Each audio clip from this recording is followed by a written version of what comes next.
السلام علیکم۔ New York سے تازہ ترین عالمی خبروں اور تجزیوں کے ساتھ جہانگیر خٹک آپ کی خدمت میں حاضر ہے۔ ناظرین، آج یہاں ہفتے کی رات اور جون کی 27 تاریخ، جبکہ پاکستان میں اتوار کی صبح اور جون کی 28 تاریخ ہے۔ ناظرین، آج تھوڑا ذکر ہوگا مشرق وسطیٰ ایک مرتبہ پھر جنگ کے دہانے پر، دوسرے دن امریکہ اور ایران کے ایک دوسرے پر حملے، اور پھر غزہ کے حوالے سے ایک بہت اہم خبر آ رہی ہے، آخر وہاں پر کیا ہونے والا ہے۔ اور پھر ایک قیامت خیز سیلاب کا ذکر جو کہ گلگت بلتستان میں آیا۔ کلائمیٹ چینج کے اثرات بہت ارلی آنا شروع ہو چکے ہیں، جبکہ کراچی میں جو رینجرز کے ہیڈ کوارٹر پر حملہ ہوا اور اس میں 3 اہلکار شہید ہوئے، 3 دہشت گرد مارے گئے، اس کا بھی ذکر ہوگا کہ آخر کیوں پاکستان اب اپنے بڑے شہروں کو زیادہ محفوظ نہیں کر پا رہا، وجہ کیا ہے۔ لیکن آج کے موضوعات کی جانب بڑھنے سے پہلے آپ سے درخواست کہ اگر آپ نے ابھی تک اس چینل کو سبسکرائب نہیں کیا تو اس کو ضرور سبسکرائب کیجیے، لائک کیجیے، شیئر کیجیے، کامنٹ کیجیے اور بیل آئیکن کو کلک کرنا نہ بھولیے گا۔ چلتے ہیں پہلی خبر کی جانب، جو کہ گلگت بلتستان کے ضلع دیامیر سے آ رہی ہے، جہاں پر کہ تھور ویلی میں جو اچانک بہت زیادہ کلاؤڈ برسٹ ہوا، بہت شدید بارش ہوئی، اس کے نتیجے میں خوفناک سیلاب آیا، جس میں کہ کئی گھر تباہ ہو گئے، بہت سارے کھیت کھلیان بیچ میں ان کو نقصان پہنچا، رابطہ سڑکوں کو نقصان پہنچا، کچھ پل وغیرہ کو بھی شدید نقصان پہنچا اور کچھ تباہ ہو گئے۔ کئی جو دیہات ہیں ان سے رابطے منقطع ہو گئے اور بہت سارے افراد یعنی کئی درجن افراد بے گھر ہو گئے۔ یہاں پر اس وقت جو بجلی ہے اور پانی کی سپلائی ہے، سب کچھ ڈسرپٹ ہو چکا ہے، ریلیف کا کام وہاں شروع ہے۔ تھور ویلی جو ہے یہ ضلع دیامیر گلگت بلتستان میں واقع ہے۔ یہ دریا سندھ کے دائیں کنارے پر شاتیال جو کہ کوہستان کے قریب کا علاقہ ہے، وہاں سے شروع ہوتی ہے، اور یہ ایک پہاڑی دور افتادہ اور انتہائی حساس علاقہ ہے، جہاں سیلاب، گلیشیائی پگھلاؤ اور لینڈ سلائڈنگ کا خطرہ ہمیشہ رہتا ہے۔ تو یہ جو گلوبل وارمنگ کی بدترین شکلیں ہیں، وہ آپ کی ہمارے سامنے بہت جلدی آنا شروع ہو گئی ہیں۔ ویسے تو یہاں پر جوں جوں سنو میلٹ شروع ہوتا ہے تو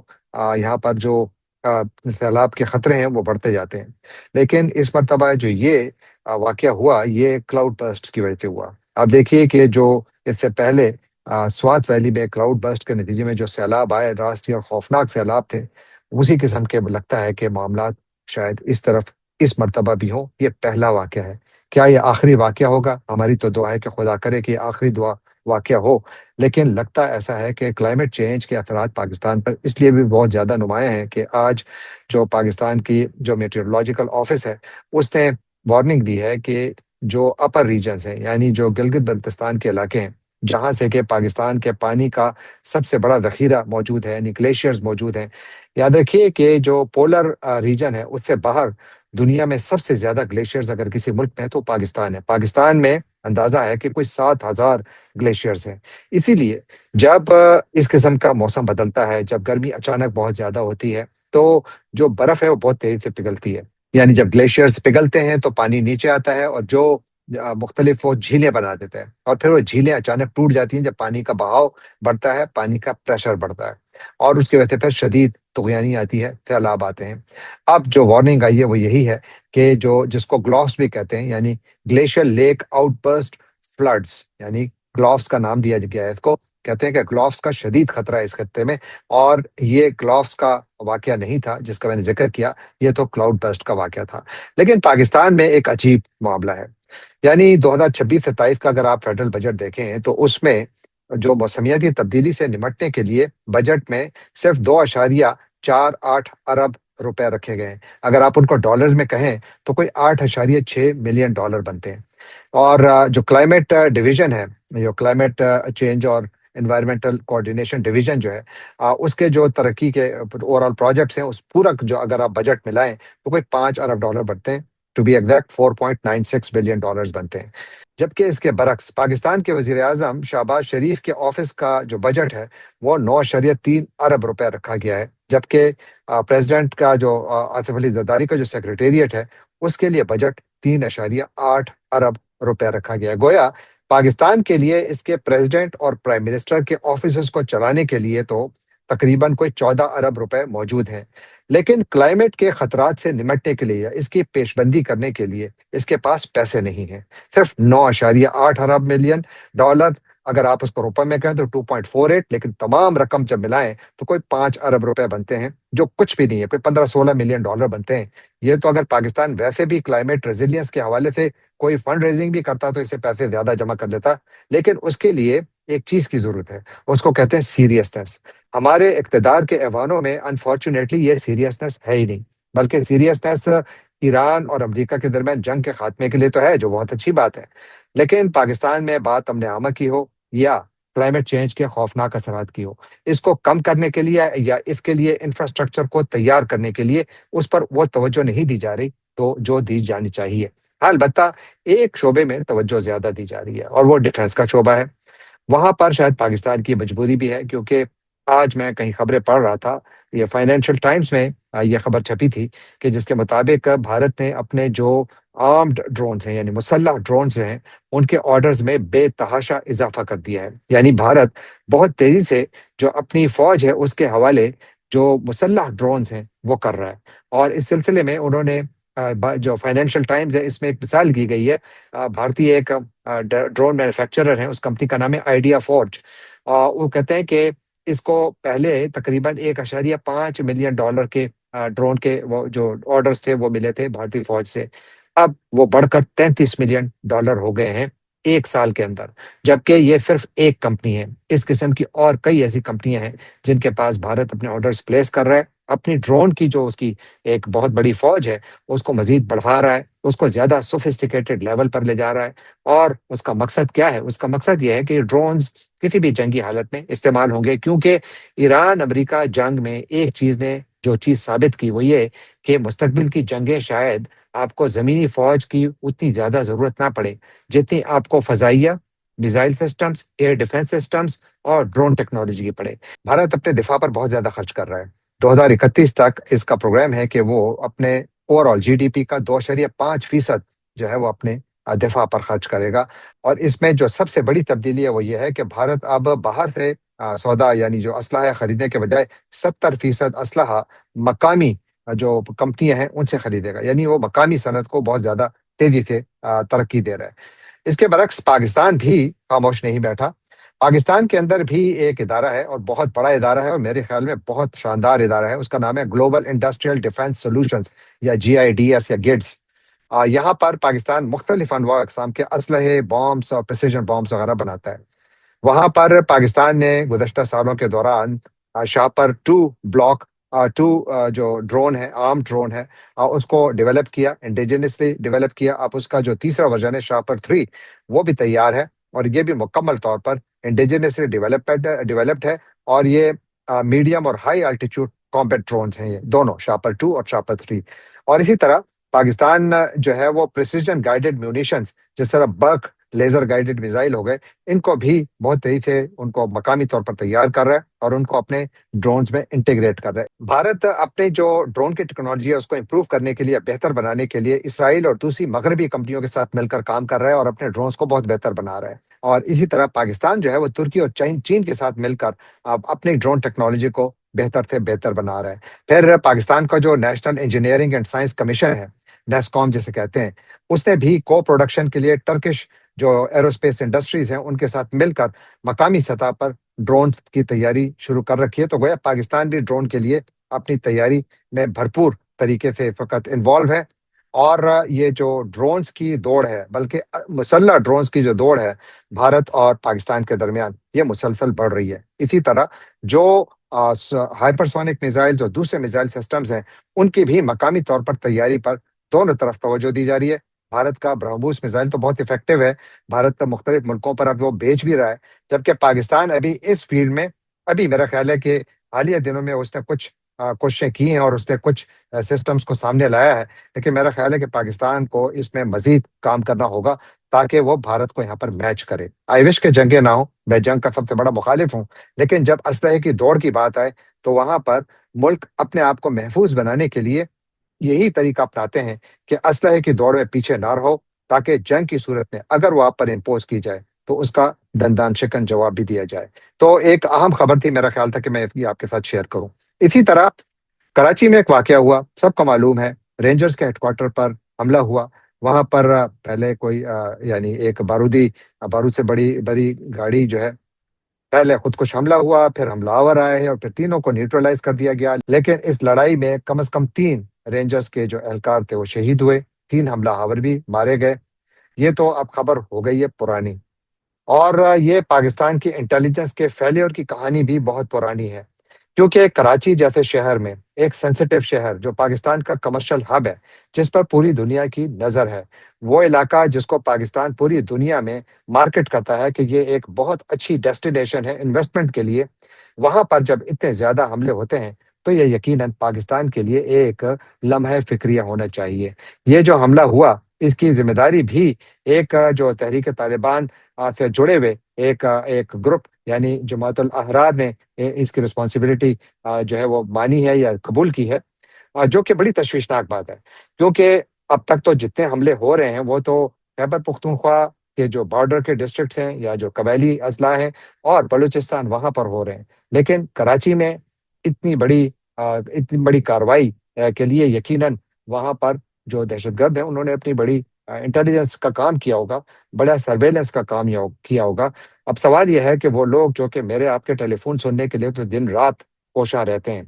ان کو یہ بات کیوں سنائی نہیں دیتی؟ وہ ان دہشت گردوں کو روکنے میں کیوں ناکام رہتے ہیں؟ یہ پاکستان کے لیے اچھی خبر نہیں ہے۔ جہاں پاکستان کے لیے کراچی میں انٹیلیجنس فیلیور کی خبر اچھی خبر نہیں ہے، وہیں آزاد کشمیر میں بھی معاملات دو جانب بڑھ رہے ہیں۔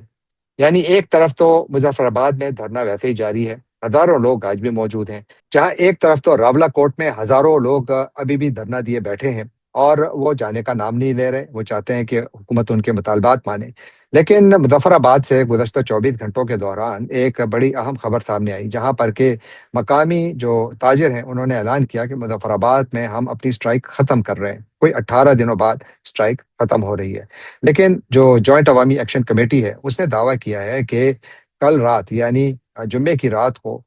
26 جون کی رات کو، وہاں پر یعنی مظفر آباد میں جو یہ تاجر برادری کے لیڈران تھے، اسپیشلی مدینہ مارکیٹ کے جو پریزیڈنٹ ہیں راجہ ابرار مصطفیٰ، ان کو کہتے ہیں کہ 8 سے 9 گاڑیوں میں ایف سی اور رینجرز کے پرسنل آئے اور وہ ان کو اٹھا کر لے گئے اور ان کے گھر میں توڑ پھوڑ بھی کی۔ یہ عوامی ایکشن کمیٹی کا دعویٰ ہے، اور کہتے ہیں کہ پھر اس کے بعد ان کو راجہ ابرار کو لے گئے اور کہتے ہیں ان کو زرد کوب بھی کیا گیا، اور چند گھنٹے بعد وہ آئے اور انہوں نے ایک پریس کانفرنس کر ڈالی جس میں انہوں نے اعلان کیا کہ ہم سٹرائک ختم کر رہے ہیں۔ میرا خیال ہے کہ شاید سٹرائک ختم بھی ہو جائے، لیکن سب سے بڑا سوال یہ ہے کہ کیا سٹرائک کے ختم ہونے سے یہ معاملہ ختم ہو جائے گا؟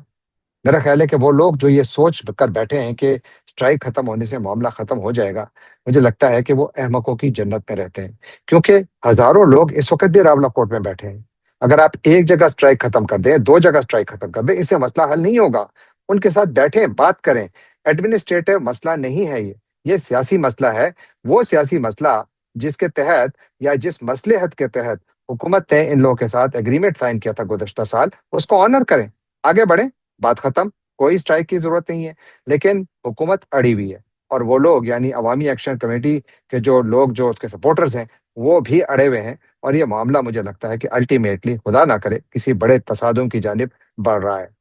تصادم کی جانب آزاد کشمیر میں تو معاملات بڑھ رہے ہیں، لیکن غزہ کے حوالے سے بھی بڑی تشویشناک خبریں آئی ہیں۔ وہاں پر جب سے صدر ٹرمپ نے وہاں پر جنگ بندی کا اعلان کیا ہے، اس وقت سے لے کر آج تک مسلسل اسرائیل وہاں پر بمباری کر رہا ہے، کاروائیاں کر رہا ہے۔ اب تک ان کاروائیوں میں 1,000 فلسطینی شہید ہو چکے ہیں، 1,000 فلسطینی، باوجود اس کے کہ وہاں پر سیز فائر ہے۔ آج گارڈین میں ایک بہت انٹرسٹنگ خبر چھپی، اس کے مطابق جو اقوام متحدہ کا جو منظور شدہ بورڈ آف پیس ہے، جس کا ممبر یا ایک پراؤڈ ممبر پاکستان بھی ہے، اس نے اپنے آپ کو یعنی ایک ریزولوشن پہ وہ کام کر رہے ہیں جس کے تحت وہ اپنے آپ کو لیگل امیونٹی دیں گے غزہ کے حوالے سے۔ اب اس کا کیا مطلب ہے؟ یعنی آپ یہ سمجھے کہ جس طرح 27ویں آئینی ترمیم کے تحت جو پاکستان فوج کے سربراہ ہیں جناب فیلڈ مارشل آصف منیر صاحب، وہ ہر قانون سے بالاتر ہو چکے ہیں۔ آپ سمجھیں کہ جو بورڈ آف پیس کا یہ ریزولوشن کی بات کر رہا ہے گارڈین، اور یہ دعویٰ کر رہا ہے، تو اس میں بھی یہی بات ہو رہی ہے کہ یہ ہر قسم کے قانون سے بالاتر ہوگا، اس پر کوئی قانون کا لاگو نہیں ہوگا، یعنی اس سے متعلق جتنے بھی لوگ اس سے جڑے ہوئے ہیں۔ یعنی یہ کیا کرے گا؟ یہ جو ڈرافٹ ہے یہ پروٹیکٹ کرے گا ان تمام ممبرز کو ایڈمنسٹریٹو اسٹاف کو، جو پیلسٹینین ٹیکنوکریٹس ہیں جو بورڈ آف پیس کو چلانے والے ہوں گے، اور انٹرنیشنل ٹروپس اور کانٹریکٹرز، ان سب کو ہر قسم کے قانون سے بالا تر کر دیں گے۔ ان پر دنیا کا کوئی قانون لاگو نہیں ہوگا۔ یعنی اس کا مطلب یہ ہے کہ اگر کوئی شخص یا جو یہاں پر بورڈ آف پیس کے ٹروپس فرض کے وہاں جاتے ہیں کل، تو وہ کسی کو اگر گرفتار کرتے ہیں اور ان کی گرفتاری کے دوران کسی کی جان جاتی ہے، تو ان کے خلاف یعنی ان ٹرپس کے خلاف کوئی مقدمہ نہیں ہوگا۔ اب جو لیگل ایکسپرٹس ہیں وہ کہہ رہے ہیں کہ اس کا مطلب تو یہ ہے کہ آپ وہاں پر مکمل طور پر جو کنٹرول ہے وہ جو بورڈ آف پیس کو اس طریقے سے دے رہے ہیں کہ وہ بیسیکلی ایک آکوپیشن فورس کے طور پر سامنے آئے گا، کیونکہ اس ریزولوشن میں یہ بھی کہا جا رہا ہے کہ جو غزہ کا جتنا بھی علاقہ ہے وہاں پر بورڈ آف پیس جہاں چاہے گا، جو فیسلٹیز حاصل کرے گا، جو زمین حاصل کرے گا، اس کی کوئی قیمت ادا نہیں کرے گا، کوئی پیسے نہیں ہے۔ اور پھر لیگل ایکسپرٹس کا یہ بھی خیال ہے کہ اس لینگویج سے بہت زیادہ مسائل یہ ہوں گے کہ فلسطینیوں کی جو زمینیں ہیں ان پر قبضہ کیا جائے گا۔ یہ قبضہ کرنے والے کون ہوں گے؟ یہ بورڈ آف پیس کے ممبران ہوں گے جس کی سربراہی صدر ڈونلڈ ٹرمپ کر رہے ہیں۔ اب یہاں پر جو معاملات آگے بڑھ رہے ہیں اس میں تو جو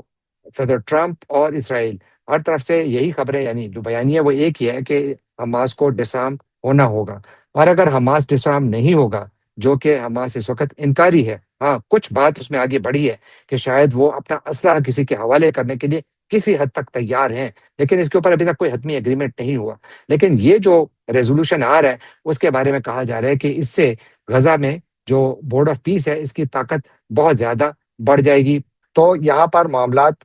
ایم ناٹ شور کہ کس طرف جا رہے ہیں، لیکن یہ ریزولوشن ایسا ہے کہ جس کے اوپر تشویش کا اظہار کیا جا رہا ہے۔ لیکن جو بورڈ آف پیس کے آفیشلز ہیں، اسی خبر میں یہ بھی کہا گیا کہ بورڈ آف پیس کے آفیشل اس خبر سے انکاری ہیں۔ وہ کہتے ہیں کہ یہ اس قسم کا کوئی امیونٹی کا فریم ورک تیار نہیں کیا جا رہا، نہ ہی ایسا کچھ موجود ہے، لیکن کیا فیوچر میں ایسا آئے گا یہ واضح نہیں ہے۔ جبکہ گارڈین کا کہنا ہے کہ یہ سوال وائٹ ہاؤس کو بھیجا گیا لیکن اس کی جانب سے ابھی تک کوئی اس کا یعنی اس کے اوپر رد عمل نہیں آیا۔ رد عمل وائٹ ہاؤس کی جانب سے اس پر تو نہیں آیا، لیکن صدر ٹرمپ کی جانب سے آج گزشتہ تقریباً 5-6 گھنٹے پہلے، یہاں پر شام کے کوئی 7:30 بجے کا ٹائم تھا امریکہ کے وقت کے مطابق، انہوں نے ایک ٹویٹ کیا۔ اس میں انہوں نے کیا لکھا میں آپ کو وہ پڑھ کے سناتا ہوں۔ انہوں نے لکھا کہ امریکی طیاروں نے ایک بار پھر جنگ بندی معاہدے کی خلاف ورزی پر ایران کے میزائل اور ڈرون ذخیروں اور ساحلی ریڈار تنصیبات کو نشانہ بنایا ہے۔ ایسا لگتا ہے کہ شاید وہ کبھی سبق نہ سیکھیں گے۔ ایک وقت ایسا بھی آ سکتا ہے جب ہمارے لیے مزید تحمل اور نرمی دکھانا ممکن نہ رہے، اور ہمیں وہ کام فوجی طاقت کے ذریعے مکمل کرنا پڑے جس کا آغاز ہم نے انتہائی کامیابی کے ساتھ کیا تھا۔ اگر ایسا ہوا تو اسلامی جمہوریہ ایران کا وجود باقی نہیں رہے گا۔ یہ امریکی صدر کا اب سے چند گھنٹے پہلے ٹویٹ آیا ہے۔ یہ ان حملوں کے بعد آیا ہے جو کہ ایران نے امریکی تنصیبات اور اس سے پہلے امریکہ نے ایران کے اوپر حملے کیے۔ سارا معاملہ اسی سنگاپور کے ایک جو شپ تھا اس کے اوپر جو ایرانی حملہ تھا، یہ بھی ایک یعنی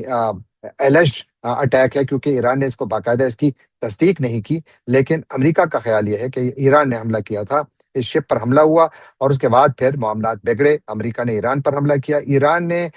جو امریکہ کی بیسز ہیں بحرین اور کویت میں ان کو نشانہ بنایا۔ امریکہ نے دوبارہ ایران پر حملہ کیا، ایک مرتبہ پھر ایران پر حملہ کیا، اور ایک مرتبہ پھر وہاں پر جس طرح ٹرمپ نے کہا کہ ہم نے ان کی ساحلی جو ڈرون کے ذخیرے ہیں ان کو نشانہ بنایا، اور میزائل کے ذخیرے ہیں ان کو نشانہ بنایا، اور ساحلی ریڈار کی تنصیبات کو نشانہ بنایا۔ جبکہ پاسداران انقلاب کا کہنا ہے کہ اس کی نیوی اور ایرو اسپیس کی جو فورسز ہیں انہوں نے جوائنٹ میزائل اور ڈرون آپریشنز کیے ہیں ان دو ممالک کے خلاف جہاں امریکہ کی بیسز ہیں، یعنی کویت اور بحرین۔ اور اس میں کویت نے کنفرم کیا ہے کہ انہوں نے کچھ پروجیکٹائلز کو گرایا ہے۔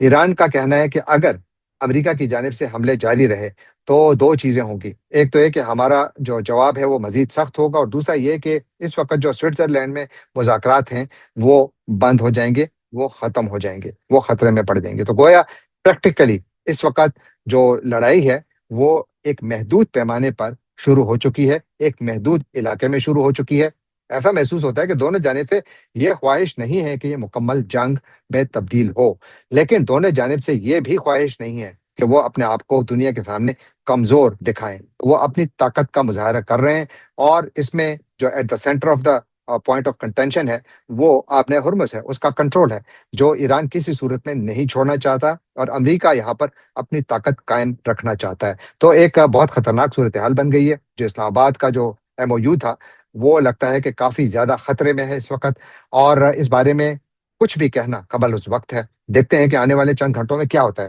اگر تو یہ ہاسٹیلٹیز مزید بڑھتی ہیں تو یہ جنگ دوبارہ شروع ہو سکتی ہے، اور مجھے لگتا ہے کہ اس مرتبہ یہ جنگ زیادہ خونریز ہوگی، اور یہ جنگ آپ نے ہرمز تک محدود نہیں رہے گی، یہ میرا خوف ہے۔ اور اس کے نتیجے میں جو عالمی معیشت ہے اس کے لیے نئے خطرات سامنے آ سکتے ہیں، جس میں امریکی معیشت بھی شامل ہے۔ یہ سب کچھ ایک ایسے وقت ہو رہا ہے جب امریکہ مڈ ٹرم الیکشنز کی جانب بڑھ رہا ہے، اور اب دیکھنا یہ ہوگا کہ امریکہ کے اندر جو خواہش ہے کہ اس معاملے کو جلد از جلد نمٹایا جائے اور ختم کیا جائے، کیا امریکہ اس کو بات چیت کے ذریعے ختم کرے گا یا جنگ کے ذریعے، جیسا کہ ڈونلڈ ٹرمپ نے آج اپنے ٹویٹ میں لکھا؟ آپ اپنی رائے ضرور اس میں لکھیے گا کہ آپ کے خیال میں یہ جنگ کس طرف جا رہی ہے، کیا اس کا کوئی حل نکلے گا بھی کہ نہیں؟ جانے سے پہلے آپ سے ایک مرتبہ پھر درخواست کہ اگر آپ نے ابھی تک اس چینل کو سبسکرائب نہیں کیا تو اس کو ضرور سبسکرائب کیجئے، لائک کیجئے، شیئر کیجئے، کامنٹ کیجئے، اور بیل آئیکن کو کلک کرنا نہ بھولیے گا، اس سے چینل کی ریچ بڑھتی ہے جس کی ضرورت ہے۔ آپ کا بہت بہت شکریہ۔